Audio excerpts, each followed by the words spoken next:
అందరికీ నమస్కారం. ఎక్స్‌ట్రీమ్ ఆధ్యాత్మిక ఛానల్‌కి స్వాగతం, సుస్వాగతం. ఈ నెల మనం ధనుర్రాశి గురించి తెలుసుకుందాము. ధనుర్రాశి వాళ్ళందరికీ కూడా ఈ నెల అనుకూలిస్తుందనే చెప్పుకోవాలి. కొన్ని వాటిల్లో తప్ప. ఈ యొక్క ధనుర్రాశి వాళ్ళకి అనుకూలం బాగా ఉండేది ఏమిటి అంటే గనక ధనం బాగా అనుకూలిస్తుంది. అలాగే గురుగ్రహం బాగా అనుకూలిస్తుంది. ఈ యొక్క గురుగ్రహం ఏమిటంటే సంతాన కారకుడు అన్నమాట. ఆ సంతాన కారకుడు ఇప్పుడు బాగున్నాడు అందరికీ. పిల్లలు లేని వారికి ఈ యొక్క నెల నుంచి సంతానం కలిగే అవకాశం అయితే ఉంటుంది.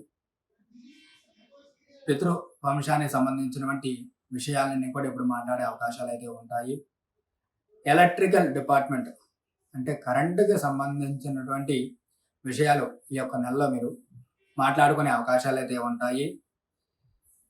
ప్రతి ఒక్కరూ కూడా ఇంట్లో ఏమైతే కరెంటుకి సంబంధించిన పదార్థాలు ఏవైతే లేవో అవన్నీ కూడా ఇప్పుడు మీరు కొనుక్కునే అవకాశాలు అయితే ఉంటాయి. టీవీ అయితేనో, లేదా మిక్సీ అయితేనో, గ్రైండర్ అయితేనో, వాషింగ్ మిషన్, డిష్ వాషర్ ఇలాంటివన్నీ కొనుక్కునే అవకాశాలు అయితే ఉంటాయి అన్నమాట.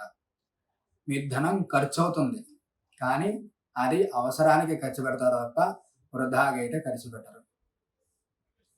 ఆ వృధాగా ఖర్చు పెట్టారు అంటే కనుక ఖచ్చితంగా మీకు కొన్ని రోజుల తర్వాత ఇబ్బందులు వచ్చే అవకాశాలు అయితే ఉంటాయి. ధనుర్రాశి వాళ్ళు ప్రతి ఒక్కరూ పాటించాల్సింది ఏమిటి అంటే కనుక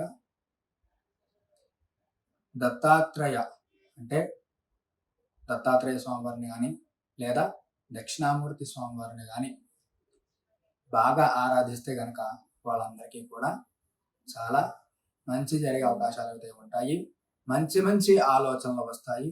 మంచి సంతానం అయితే కలిగే అవకాశాలు అయితే ఉంటాయి అన్నమాట. ఇంకేమైనా విషయాలు తెలుసుకోవాలంటే కనుక కింద స్క్రోల్ అవుతున్నటువంటి నెంబర్కి కాల్ చేయండి, తెలుసుకోండి. నమస్కారం.